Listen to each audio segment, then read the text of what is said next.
നമസ്കാരം, ഞാൻ അദ്വാത്മിക ഷിൽജോ.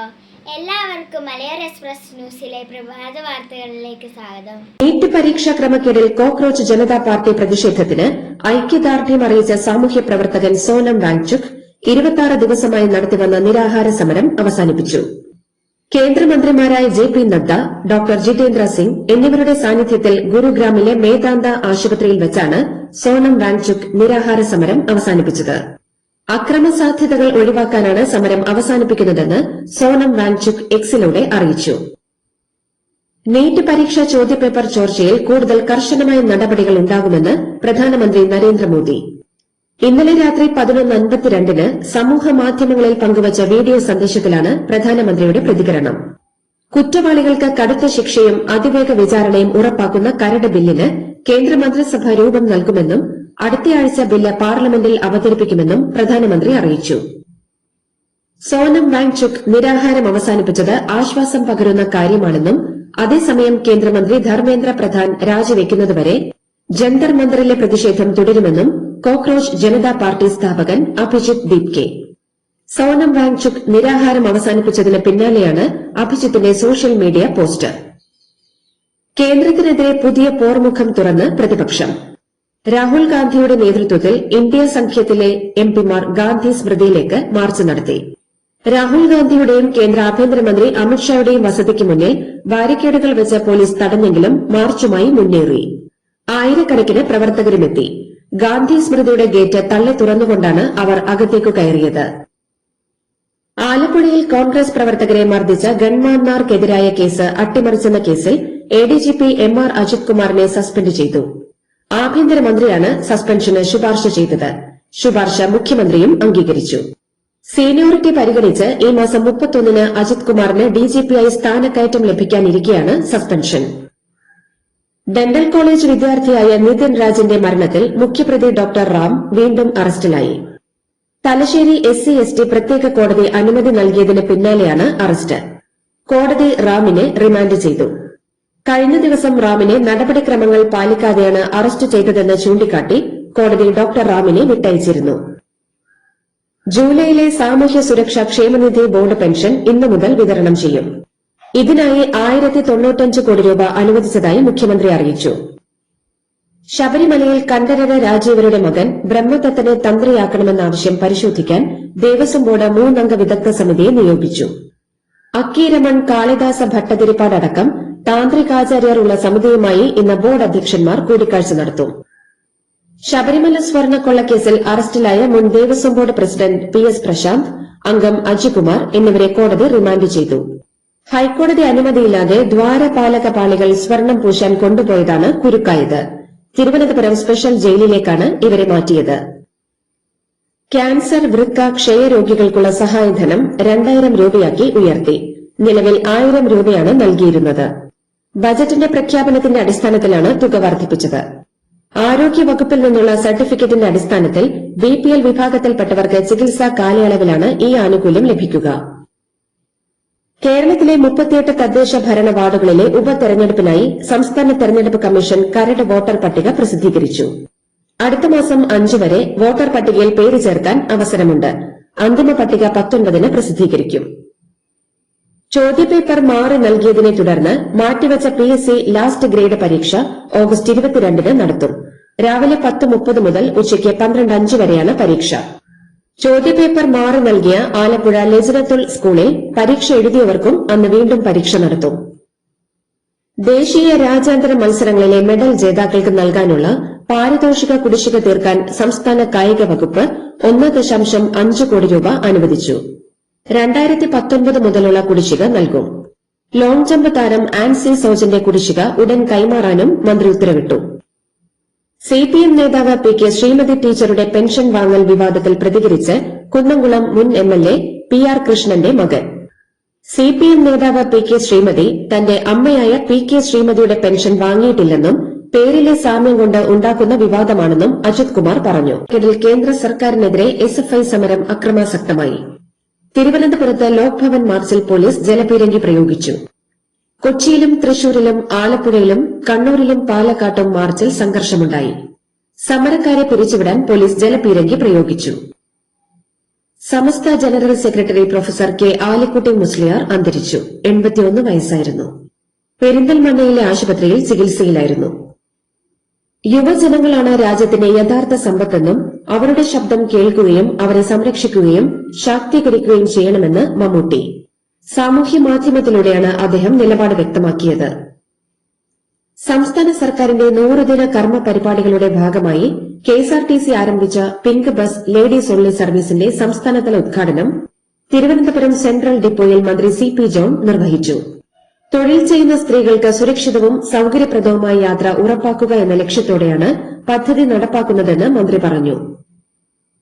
കോക്രോച്ച് ജനതാ പാർട്ടിയുടെ നേതൃത്വത്തിൽ നടക്കുന്ന പ്രക്ഷോഭത്തെ പിന്തുണച്ച് നടി അഹാന കൃഷ്ണ.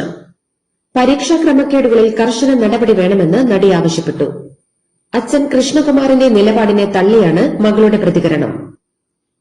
ആലപ്പുഴയിലെ പി കെ കാളൻ ഭവന പദ്ധതിയിൽ വ്യാപക ക്രമക്കേടുകൾ നടന്നെന്ന ആരോപണത്തിൽ മന്ത്രി കെ എം ഷാജി അന്വേഷണത്തിന് ഉത്തരവിട്ടു.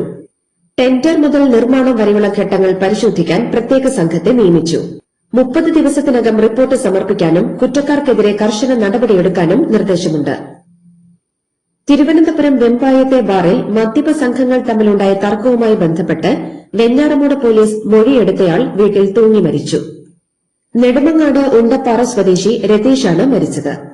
ബാറിൽ പെട്രോൾ ഒഴിച്ച് തീ കൊളുത്തിയ സമയത്ത് രതീഷും ബാറിലുണ്ടായിരുന്നു. റെയിൽവേ ഭൂമി ഏറ്റെടുക്കലിന് നഷ്ടപരിഹാരം നൽകാത്തതിനെ തുടർന്ന് തിരുവല്ല താലൂക്ക് ഓഫീസിലെ ജീപ്പും കമ്പ്യൂട്ടറുകളും അടക്കമുള്ള വസ്തുക്കൾ കോടതി ഉത്തരവ് പ്രകാരം ജപ്തി ചെയ്തു. ചെങ്ങന്നൂർ കോട്ടയം റെയിൽപാത ഇരട്ടിപ്പിക്കലിനായി ഭൂമി വിട്ടു നൽകിയ വ്യക്തിക്ക് 5.34 ലക്ഷം രൂപ നൽകാത്തതിനാലാണ് നടപടി. ആലപ്പുഴയിലെ രക്ഷാപ്രവർത്തന കേസ് അട്ടിമറിച്ച സംഭവത്തിൽ എഡിജിപി എം.ആർ. അജിത് കുമാറിനെ സസ്പെൻഡ് ചെയ്ത യുഡിഎഫ് സർക്കാർ നടപടിയെ പ്രശംസിച്ച് എ.ഡി. Thomas MLA. കേരളത്തിലെ പൊതുജനങ്ങൾക്ക് യുഡിഎഫ് സർക്കാർ നൽകിയ വാക്ക് പാലിച്ചെന്നും അദ്ദേഹം വ്യക്തമാക്കി. പാലക്കാട് കഞ്ചിക്കോട് ഗവൺമെന്റ് എച്ച്എസ്എസിൽ കായിക അധ്യാപകൻ കുട്ടികളെ മർദ്ദിച്ച പരാതിയുമായി ബന്ധപ്പെട്ട് സ്കൂൾ സന്ദർശിച്ച സംസ്ഥാന ബാലാവകാശ കമ്മീഷൻ അംഗങ്ങൾ തെളിവെടുപ്പ് നടത്തി. കുട്ടികളോട് കമ്മീഷൻ കാര്യങ്ങൾ അന്വേഷിച്ചു. അധ്യാപകനിൽ നിന്ന് ശാരീരികവും മാനസികവുമായ പീഡനങ്ങൾ ഉണ്ടായതായി കുട്ടികൾ പറഞ്ഞു. നീറ്റ് ചോദ്യപേപ്പർ ചോർച്ചയെ ട്രോളി സപ്ലൈകോ. സപ്ലൈകോ ഉൽപ്പന്നങ്ങളുടെ പുതിയ പരസ്യത്തിലാണ് ട്രോൾ. നിലവാരത്തിൽ നീറ്റ്, ലീക്കില്ലാത്ത പാക്ക് എന്നതാണ് പുതിയ പരസ്യത്തിലെ വാചകം. കേന്ദ്ര വിദ്യാഭ്യാസ മന്ത്രി ധർമ്മേന്ദ്ര പ്രധാൻ രാജിവെക്കണമെന്നാവശ്യപ്പെട്ടുള്ള പ്രതിഷേധത്തിനിടെ വിദ്യാർത്ഥികൾക്കെതിരെ പോലീസ് നടത്തിയ അതിക്രമത്തിൽ പരിക്കേറ്റവർക്ക് ഐക്യദാർഢ്യം പ്രഖ്യാപിച്ച് ഇന്ന് രാജ്യവ്യാപക സമരം പ്രഖ്യാപിച്ച് സിജെപി. സമാധാനപരമായ സമരം നടത്തണമെന്ന് മാർഗനിർദ്ദേശങ്ങളും പുറപ്പെടുവിച്ചിട്ടുണ്ട്. കേന്ദ്ര ആരോഗ്യമന്ത്രി ജെ.പി. നദ്ദയുടെ ഔദ്യോഗിക വസതിയിലോ ഓഫീസിലോ വെച്ച് ചർച്ച നടത്താമെന്ന സർക്കാരിന്റെ നിർദ്ദേശം തള്ളി കോക്രോച്ച് ജനതാ പാർട്ടി. നിഷ്പക്ഷ വേദിയിൽ ചർച്ച ആകാമെന്ന് അവർ അറിയിച്ചു. സിജെപിയെ വീണ്ടും ചർച്ചയ്ക്ക് വിളിച്ച് കേന്ദ്ര സർക്കാർ. സമരക്കാർ പറയുന്നിടത്ത് ചർച്ച നടത്താമെന്ന് കേന്ദ്രമന്ത്രി ജിതേന്ദ്ര സിംഗ്. ജെ.പി. നദ്ദയുടെ ഓഫീസിലോ വസതിയിലോ സമരക്കാർ നിർദ്ദേശിക്കുന്ന സ്ഥലത്തോ ചർച്ച നടത്താമെന്ന് അദ്ദേഹം പറഞ്ഞു. വിദ്യാഭ്യാസ മന്ത്രിയെ മാറ്റണമെന്ന് സമ്മർദ്ദം നിലനിൽക്കെ കേന്ദ്ര സർക്കാർ ഉന്നത വിദ്യാഭ്യാസ സെക്രട്ടറി വിനീത് ജോഷിയെ മാറ്റി. നരേഷ് പാലാണ് പുതിയ സെക്രട്ടറി. വിനീത് ജോഷിയെ പഞ്ചായത്ത് രാജ് മന്ത്രാലയത്തിലേക്കാണ് മാറ്റിയത്. സ്കൂൾ വിദ്യാഭ്യാസ സെക്രട്ടറിയായി കർണാടക കേഡർ ഐഎഎസ് ഉദ്യോഗസ്ഥൻ ടി കെ അനിൽകുമാറിനെ നിയമിച്ചു. ചോദ്യപേപ്പർ ചോർച്ചയുമായി ബന്ധപ്പെട്ട കേസുകൾ പരിഗണിക്കാൻ ഫാസ്റ്റ് ട്രാക്ക് കോടതി രൂപീകരിച്ച് ഡൽഹി ഹൈക്കോടതി. ജസ്റ്റിസ് ആനവ് ഗ്രോവർ ബലിക ഫാസ്റ്റ് ട്രാക്ക് കോടതി പ്രത്യേക ജഡ്ജിയാകും. 2024 പബ്ലിക് എക്സാമിനേഷൻ ആക്ടിന് കീഴിലെ കുറ്റങ്ങൾ ഫാസ്റ്റ് ട്രാക്ക് കോടതി പരിഗണിക്കും. നീറ്റ് പരീക്ഷാ ചോദ്യപേപ്പർ ചോർച്ചയിൽ പ്രധാനമന്ത്രി നരേന്ദ്രമോദി ഇന്നലെ രാവിലെയാണ് ഫാസ്റ്റ് ട്രാക്ക് കോടതി പ്രഖ്യാപിച്ചത്. ഡൽഹിയിലെ കോണാട്ട് പ്ലേസ് അടക്കമുള്ള വിവിധ മേഖലകളിലേക്ക് കൂടി പാറ്റ സമരം വ്യാപിപ്പിച്ചതോടെ കൂടുതൽ പ്രദേശങ്ങളിൽ നിയന്ത്രണങ്ങൾ കർശനമാക്കി. കോണാട്ട് പ്ലേസിലെ കെട്ടിടങ്ങൾ വൈകുന്നേരം 6:30 അടപ്പിച്ചു. കൂടുതൽ പ്രദേശങ്ങളിലേക്ക് സേനയെ വിന്യസിച്ചു. രാഹുൽ ഗാന്ധി അടക്കമുള്ള കോൺഗ്രസ് നേതാക്കൾ പ്രധാനമന്ത്രി നരേന്ദ്രമോദിയുടെ വസതിക്ക് മുന്നിലല്ല ജന്തർ മന്ദറിലെ വിദ്യാർത്ഥികൾക്കൊപ്പമാണ് പ്രതിഷേധിക്കേണ്ടിയിരുന്നതെന്ന് ആക്ടിവിസ്റ്റ് സോനം വാങ്ചുക്കിന്റെ ഭാര്യ ഗീതാഞ്ജലി ആൻമോ. കോൺഗ്രസ് നടത്തിയ പ്രതിഷേധം ആത്മാർത്ഥതയില്ലാത്തതാണെന്ന് അവർ കുറ്റപ്പെടുത്തി. നീറ്റ് ചോദ്യപേപ്പർ ചോർച്ചയുമായി ബന്ധപ്പെട്ട് ഡൽഹിയിൽ നടന്ന പ്രക്ഷോഭത്തിൽ യുവതി മരിച്ചെന്ന വാർത്ത വ്യാജമാണെന്ന് പോലീസ് അറിയിച്ചു. ഇത്തരം പ്രചാരണങ്ങൾക്കെതിരെ നിയമ നടപടി സ്വീകരിക്കുമെന്ന് മുന്നറിയിപ്പ് നൽകി. ഡൽഹിയിൽ പ്രതിഷേധിക്കുന്ന വിദ്യാർത്ഥികൾക്ക് പിന്തുണ പ്രഖ്യാപിച്ച് സാമൂഹിക പ്രവർത്തകൻ അണ്ണ ഹസാരെ 2 മണിക്കൂർ നീണ്ട മൌനസമരം നടത്തി. മഹാരാഷ്ട്രയിലെ അഹില്യ നഗറിലാണ് അദ്ദേഹം സമരം സംഘടിപ്പിച്ചത്. നീറ്റ് പരീക്ഷാ ക്രമക്കേടിനെതിരെ മുംബൈയിൽ സമരം ചെയ്ത വിദ്യാർത്ഥികളെ വ്യാജ മയക്കുമരുന്ന് കേസിൽ കുടുക്കുമെന്ന് ഭീഷണിപ്പെടുത്തിയ പോലീസ് ഉദ്യോഗസ്ഥനെ സസ്പെൻഡ് ചെയ്തു. ഭീഷണിയുടെ വീഡിയോ സോഷ്യൽ മീഡിയയിൽ പ്രചരിച്ചതോടെയാണ് നടപടി. DRDO വികസിപ്പിച്ച ദീർഘദൂര ഉപരിതല ആകാശ മിസൈൽ കുഷിയുടെ ആദ്യ ഫ്ലൈറ്റ് ടെസ്റ്റ് വിജയം. ഒഡീഷ തീരത്തെ ഡോക്ടർ APJ അബ്ദുൽ കലാം ദ്വീപിൽ നിന്നാണ് മിസൈൽ വിജയകരമായി പരീക്ഷിച്ചത്. ഇറാനെതിരായ സൈനിക നടപടികൾ അവസാനിപ്പിക്കാൻ ഡൊണാൾഡ് ട്രംപ് ഭരണകൂടത്തിന് നിർദ്ദേശം നൽകുന്ന പ്രമേയം US ജനപ്രതിനിധി സഭ പാസാക്കി. റിപ്പബ്ലിക്കൻ പാർട്ടിക്ക് ഭൂരിപക്ഷമുള്ള സഭയിലാണ് 208-നെതിരെ 214 വോട്ടുകൾക്ക് പ്രമേയം പാസായത്. കുവൈറ്റിലെ അബ്ദലി അതിർത്തി ചെക്ക് പോസ്റ്റിൽ ഡ്രോൺ ആക്രമണം. ആക്രമണത്തിൽ നാശനഷ്ടങ്ങൾ സംഭവിച്ചെങ്കിലും ആളഭയമില്ല. കണ്ണിന് പകരം കണ്ണ് എന്ന നയമാണ് തങ്ങളുടേതെന്ന ഇറാന്റെ പ്രസ്താവനയ്ക്ക് കണ്ണിന് പകരം തല എന്നതാണ് ഇനി നയമെന്ന മറുപടിയുമായി America. American state secretary Marco Rubio ആണ് കണ്ണിന് പകരം തല എന്നതായിരിക്കും ഇനി നയമെന്ന് വ്യക്തമാക്കിയത്. പശ്ചിമേഷ്യയിലെയും കപ്പൽ പാതകളിലെയും സംഘർഷ സാഹചര്യം വഷളാവുന്നു. ബാബ് അൽ മന്ദബിൽ സൌദിയുടേതുൾപ്പെടെ 2 കപ്പലുകൾ ഹൂതികൾ ആക്രമിച്ചു.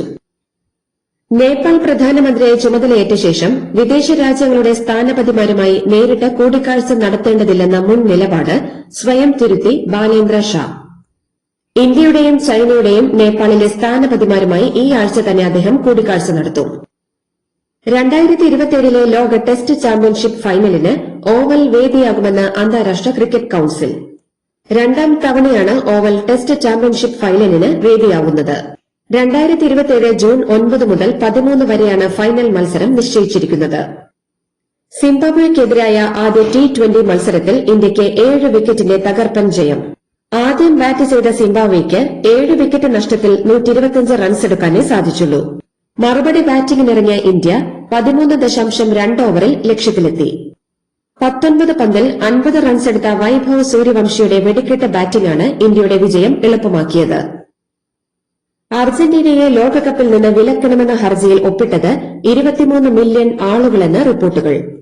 റിപ്പോർട്ടുകൾ അനുസരിച്ച് അർജന്റീനയെ പുറത്താക്കണം എന്ന് പേരിട്ടിരുന്ന ഹർജിക്ക് ഏകദേശം 170 രാജ്യങ്ങളിൽ നിന്ന് 2,33,16,108 ഒപ്പുകളാണ് ലഭിച്ചത്. എന്നാൽ അർജന്റീന സ്പെയിനിനോട് 1-0 ഫൈനലിൽ തോറ്റപ്പോൾ ഫിഫ ഞങ്ങളെ അവഗണിച്ചു, പക്ഷേ സ്പെയിൻ വാക്കുപാലിച്ചു, നന്ദി സ്പെയിൻ എന്ന സന്ദേശത്തോടെ സംഘാടകർ ഒപ്പുശേഖരം അവസാനിപ്പിക്കുകയായിരുന്നു.